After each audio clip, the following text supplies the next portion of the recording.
أهلا وسهلا بيكم في رحلة جديدة مع الأبطال. هنروح في عالم جديد من أسرار النفس والعقل. في السلسلة دي إحنا مش بس هنتكلم، إحنا هنجرب ونختبر ونواجه نفسنا بالحقيقة اللي مستخبية جوه دماغنا. كل واحد فينا فاكر إنه عارف نفسه، بس الحقيقة 90% من سلوكياتك اليومية بتحركها حاجات أنت مش واعي بيها. وعشان كده النهاردة أول اختبار هيكون بسيط لكن مرعب. أول اختبار النهاردة الخداع البصري اللي هيكشف لك أنت مين. دلوقتي ركز معايا، هعرض ليك صورة فيها شكل غامض. ناس أول ما تشوفها بيشوفوا حاجة معينة، وناس تانية بتشوف حاجة مختلفة تماما. الصورة دي هتعتمد على عقلك الباطن، على اللي جواك مش اللي قدامك. ومين أول شخص بيتصدر تفكيرك لما تبص للصورة دي؟ هل عقلك بيميل للتحليل، ولا للعاطفة، ولا للمخاوف، ولا للخيال؟ دلوقتي خليك مركز، قدامك 3 ثواني تشوف الصورة، وقول بسرعة ايه أول حاجة ظهرت لك. التحليل النفسي المباشر للصورة ليك. لو شفت جمجمة أول حاجة، يبقى أنت شخص بتميل للمخاوف والتفكير في المستقبل. ممكن تكون شخص حساس أو بتحمل قلق داخلي حتى وأنت ساكت. لو شفت الوجه البشري، أنت بقى عقلك بيركز على الناس أكتر من نفسك. دايما بتقارن وبتدور على القبول الاجتماعي. ولو شفت الشجرة أو الطبيعة، أنت بتحب تبعد عن الضوضاء، بتحب العزلة والهدوء، بس ممكن يكون ده هروب أكتر من راحة. لو شفت فراشة أو طائر، أنت بتحب الحرية وبتكره القيود، لكن ممكن تكون مشتت ومش عارف تركز في اتجاه واحد.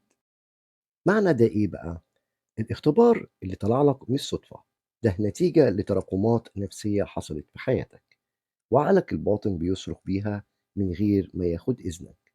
والأجمل إننا لسه في أول اختبار، ولسه كتير هيتكشف عنك. في الاختبار الثاني هيكون في موقف سريع هيكشف لك ردة فعلك الحقيقية. في ناس أول ما بتحصل مشكلة بتقف وتتصرف فورا، وفي ناس بيقفوا مكانهم يتجمدوا أو يفكروا كتير لدرجة تضيع عليهم الفرصة. بس يا ترى أنت أنهي نوع فيهم؟ تعال نعمل اختبار صغير بسيط بس فعال جدا. وافتكر دايما، الاختبار مش عشان يقيمك، لا، ده عشان تفهم نفسك. الاختبار التاني وهنشوف ردة فعلك تحت الضغط. بعد ما هديك الاختيارات وأطرح عليك السؤال، هديك 5 ثواني ترد وتشوف أنت اخترت إيه، وأنا هقول لك التحليل النفسي. تخيل معايا المشهد اللي جاي. أنت واقف في مطبخ بتغلي مية على البوتاجاز، وفجأة الزيت بيقع على النار، والنار ولعت في أقل من 3 ثواني. هتتصرف إزاي؟ جاوب بصدق. إيه أول حاجة هتعملها؟ الاختيارات: 1، هتمسك طفاية الحريق وتطفي النار، ولا هتصرخ وتنادي حد يساعدك، ولا هتحاول تطفي النار بالمية بسرعة، ولا هتقف مصدوم مش عارف تعمل إيه؟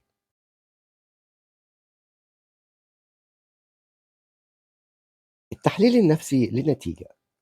لو اخترت الطفاية فورا، يبقى أنت شخص عملي جدا، بتعرف تتعامل تحت أي ضغط. بس ممكن تكون بتكبت مشاعرك وما بتديش وقت لنفسك تعبر. لو اخترت الصراخ أو المساعدة، يبقى أنت شخص بتعتمد على اللي حواليك، وعندك استعداد تعترف إنك محتاج دعم، ودي نقطة قوة مش ضعف.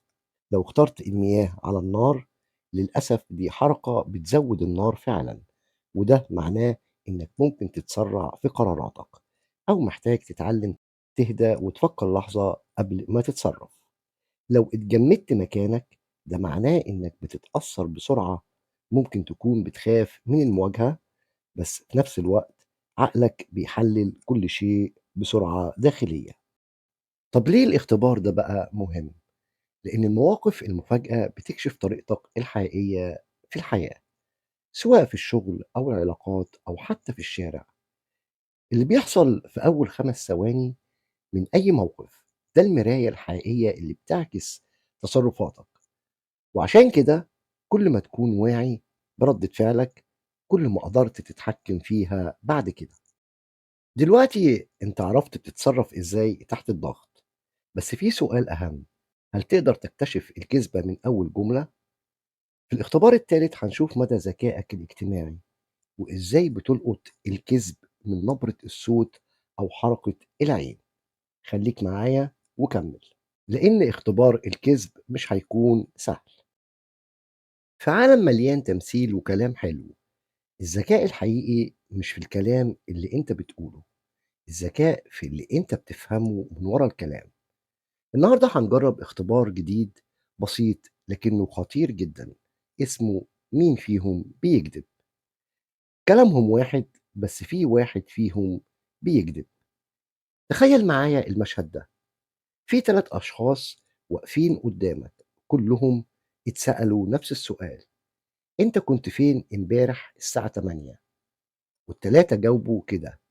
الأول قال: كنت مع صاحبي في الكافيه. والتاني قال: كنت نايم من بدري. والتالت قال: كنت في السينما مع بنت خالتي. بس في واحد فيهم كذب. السؤال بقى: إزاي تعرف مين ومن غير ما تسأله سؤال تاني؟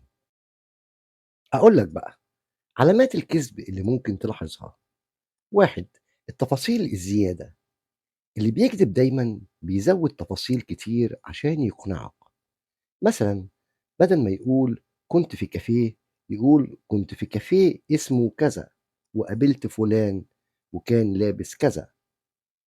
اتنين: سرعة الرد أو بطئه. الكذاب يا بيرد بسرعة جدا كأنه حافظ، يا إما بيتلكك ويفكر كتير. تلاتة: نظرات العين.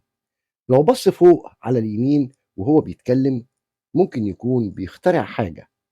أما اللي بيفتكر فعلا بيبص لفوق على الشمال. ده غالبا في أغلب الناس، لكن مش قاعدة ثابتة. أربعة: حركة الجسم الغريبة، زي لمس مناخيره أو فمه أو رقبته وهو بيتكلم. دي حركات لا إرادية بتحصل وقت الكذب.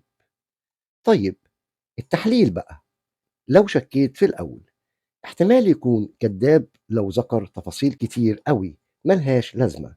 لو حسيت كلامه متقن بزيادة، راجع نفسك. لو شكيت في التاني، الجملة بسيطة بس ممكن تكون فيها تغطية. نام امتى؟ ليه؟ كان لوحده؟ هنا بنشوف هل هو بيهرب من التفاصيل ولا فعلا كلامه طبيعي. لو شكيت في التالت، يعني قال جملة السينما بنت خالتي فيها تفاصيل اجتماعية، هل فعلا حد بيقول كده ولا مش عاوز يثبت حاجة؟ دي فيها ريحة تمثيل شوية. خلاصة التمرين: الاختبار ده مش بس بيقيس قدرتك على كشف الكذب، ده كمان بيقيس انت بتصدق ازاي، وبتقتنع بسرعة ولا لا، ولا بتدور على تناقض. والأهم، بتعرف تقرأ ما وراء الكلام. طب خليك معايا، هل عمرك فكرت ان الحاجات اللي بتحصل لك في يومك ممكن تكون رسالة؟ يعني مثلا لما تلاقي نفس الرقم بيتكرر قدامك كذا مرة، أو تسمع نفس الجملة من شخصين مختلفين في نفس اليوم، أو تحلم حلم غريب ويتحقق، ده مش صدفة، ده اختبار من نوع تاني. وفي الفيديو بتاعنا مش بس هنتكلم عن الظواهر، لا، احنا هنا علشان نختبرك انت، ونشوف وعيك فين وتحليلك بيوديك على فين. خلينا نبدأ بأول اختبار. فكر كده، هل في رقم دايما بيظهر قدامك؟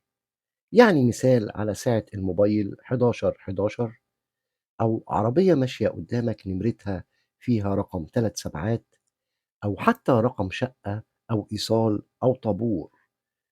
الرقم بيتكرر بشكل يخليك تقول ياه، مش ممكن. السؤال بقى ليك: هل لما الرقم ده بيظهر بتحس براحة ولا بتتوتر؟ هل بيظهر في لحظات فرح ولا لحظات تفكير وضغط؟ أقول لك بقى التحليل: لو الرقم بيرتبط بشعور إيجابي، فهو غالبا رسالة دعم من الكون، أو عقلك الباطن. أما لو دايما بيظهر في وقت ضغط فده إنذار إنك داخل على مرحلة لازم تراجع فيها قراراتك. التمرين العملي من دلوقتي: اكتب كل مرة تشوف فيها الرقم ده، وسجل اليوم اللي كنت بتفكر فيه وقتها، وبعد 3 أيام راجع الملاحظات. هتتفاجئ قد إيه الرسالة كانت واضحة. لو الفيديو عجبك ما تنساش عمل لايك واشتراك للفيديو. نكمل رحلتنا مع الاختبار السادس: عينك شافت حاجة قبل ما تحصل؟ مرة حسيت إنك شفت موقف حصل قبل كده؟ أنا مش بتكلم عن ذكريات، أنا بتكلم عن دي جافو، أو لحظة من الزمن بتحصل قدامك وتكون متأكد إنك عشتها قبل كده بالظبط. نفس الجملة، نفس المكان، نفس النظرة، كأنك كنت هناك قبل كده وبتعيد مشهد محفوظ في دماغك. ناس كتير بتعدي عليهم لحظات زي دي، قاعد وسط صحابك وواحد بيقول كلمة فتلاقي نفسك بتقول أنا سمعت ده قبل كده. بتتمشى في شارع أول مرة تعدي منه لكن متأكد إنك شفته في حلم أو حسيت بيه قبل كده. السؤال بقى هنا ليك: هل بتحصل معاك اللحظات دي بشكل متكرر؟ هل بتحصل في أوقات معينة بس وإنت مرهق ولا وإنت مركز؟ وهل لما بتحصل بتحس إنك لازم تاخد قرار معين أو تغير طريقك؟ هقول لك بقى. التحليل: في بعض المدارس الروحية بيقولوا إن اللحظة دي مش مجرد شعور، دي نقطة تلاقي ما بين واقعين، أو بمعنى تاني إشارة إنك ماشي في الخط الزمني الصح، أو إن روحك بتفتكر حاجة من حياة تانية. وفي مدارس علمية بتقول إنها نتيجة تلاعب بين نصفي الدماغ، والمعلومة بتتسجل مرتين، مرة وهمية ومرة حقيقية. بس في الحالتين أنت محتاج تسأل نفسك: ليه اللحظة دي تحديدا هي اللي حسيت بيها، وليه مش أي لحظة تانية؟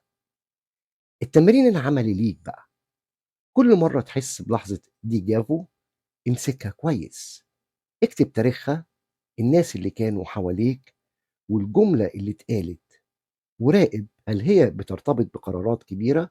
هل بعد اللحظة دي حياتك بتتغير، بتجيلك فكرة أو رسالة أو ندم أو علامة؟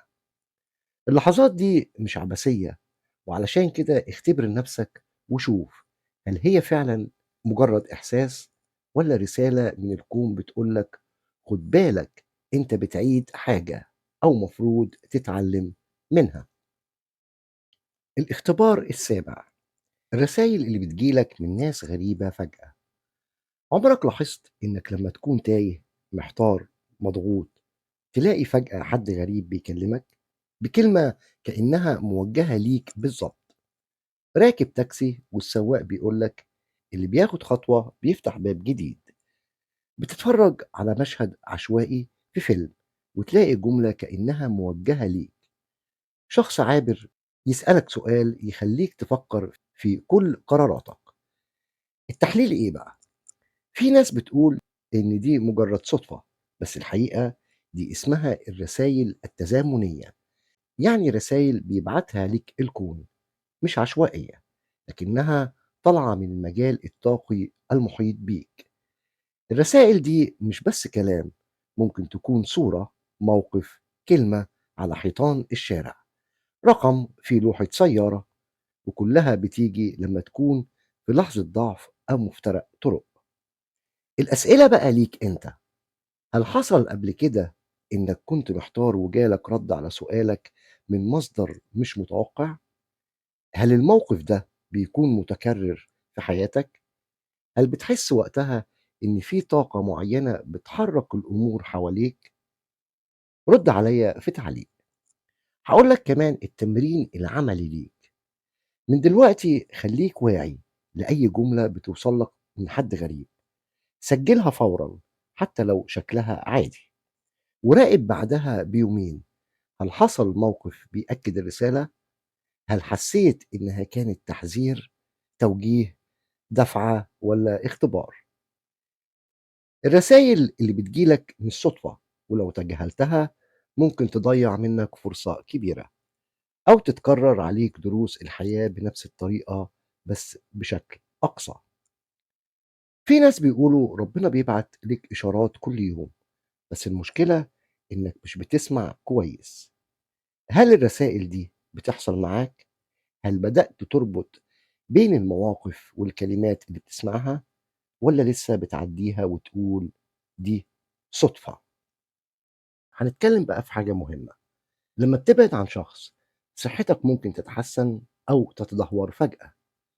عمرك لاحظت إن في شخص لمّا بيقرّب منك بتحس بضيق، صداع، خنقة من غير سبب؟ بتتعب، بتتلخبط، بتبقى حاسس إنك مطحون نفسيًا، وفجأة أول ما تبعد عنه ترجع طبيعي، ترتاح، تنام، صحتك تتضبط. أو العكس، في حد لمّا بيبعد بتحس إنك واقع، متكسّر، فاقد النور في حياتك، وبس أول ما ترجع تتكلم معاه بتحس روحك اتنفخت من تاني. التحليل: الطاقة مش بس كلام، الطاقة بتسري في الأجسام، وأجسامنا حساسة جدًا للذبذبات اللي حوالينا. الشخص ده ممكن يكون مصدر طاقة سلبية بتسحبك لتحت، أو مصدر نور بيشحنك حتى لو مفيش كلام بينكم. مش كل علاقة مؤذية لازم يكون فيها خلاف، ممكن تكون ساكتة لكن طاقتها بتخنقك بصمت. ومش كل علاقة شفاء لازم يكون فيها حب، ممكن يكون مجرد وجود الشخص بيعمل اتزان لجسمك وروحك.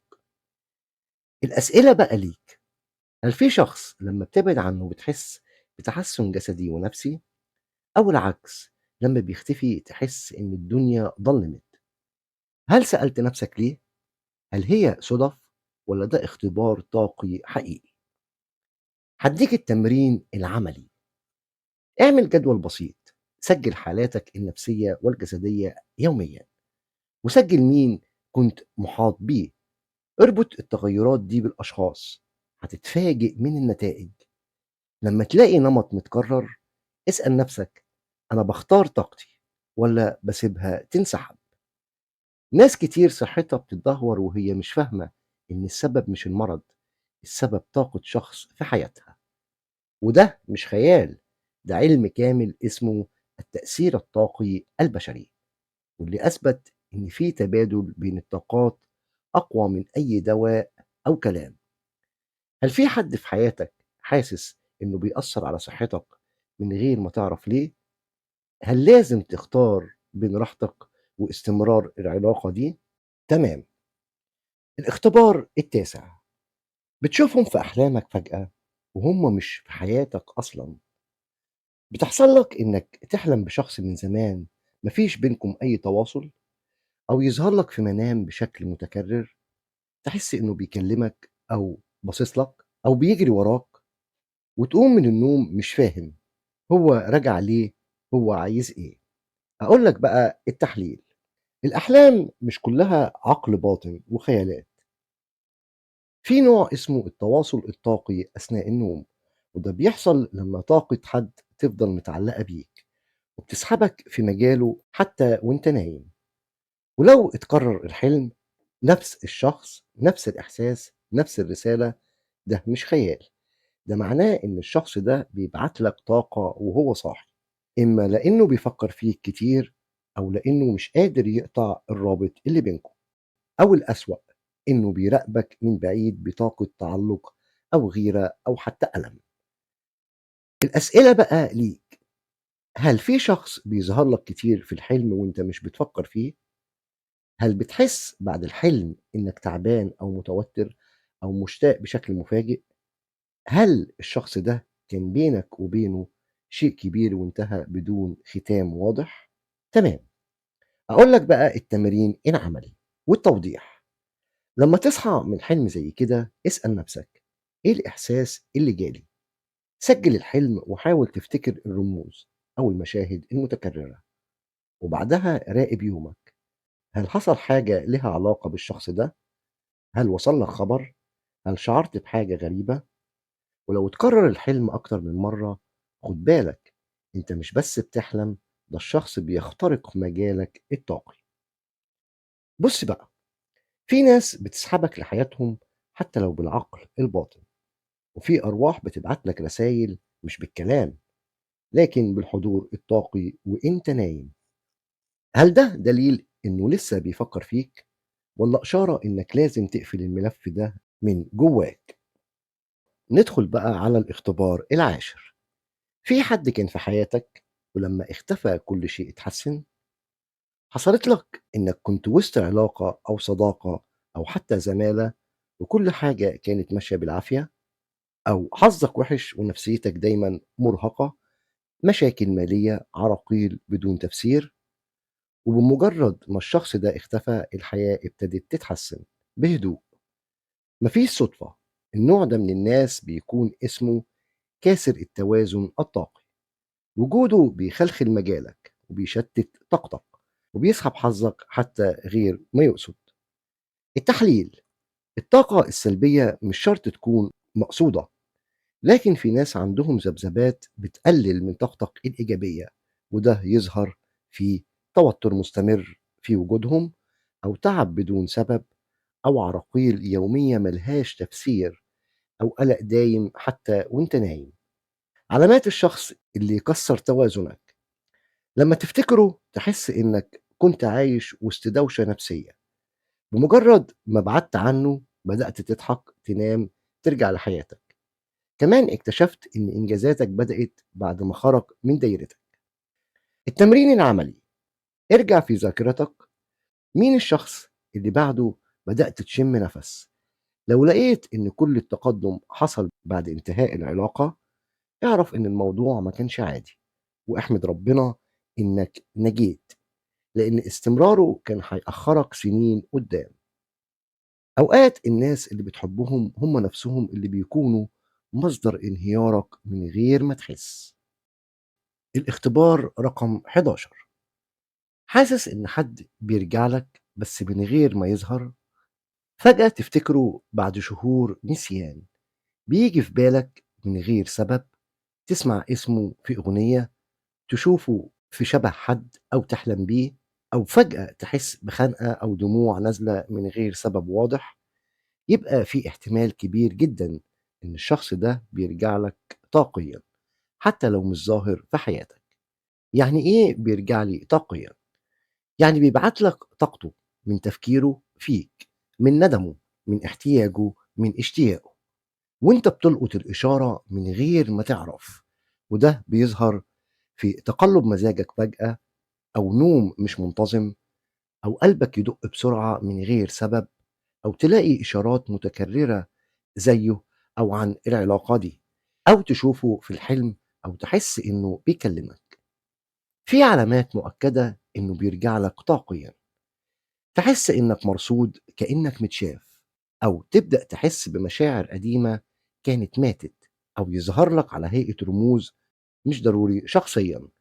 تحس إنك عاوز ترجع تكلمه من غير سبب، وكمان لما تدعي له تحس بقشعريرة أو دموع نازلة.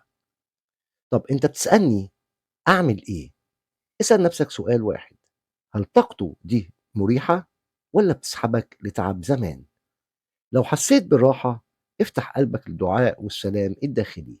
ولو حسيت بتعب أو قلق، اقفل دايرة الطاقة بالذكر أو الاستغفار، وما تسمحش لطاقة ترجع لك وتكسر استقرارك. في ناس بترجع مش بالكلام لكن بالإحساس، وفي ناس مش لازم ترجع خالص حتى لو دماغك نفسها قالت لك يمكن اتغير. ودلوقتي مع السؤال الأخير الثاني عشر: ليه كل ما تحب الشخص يهرب؟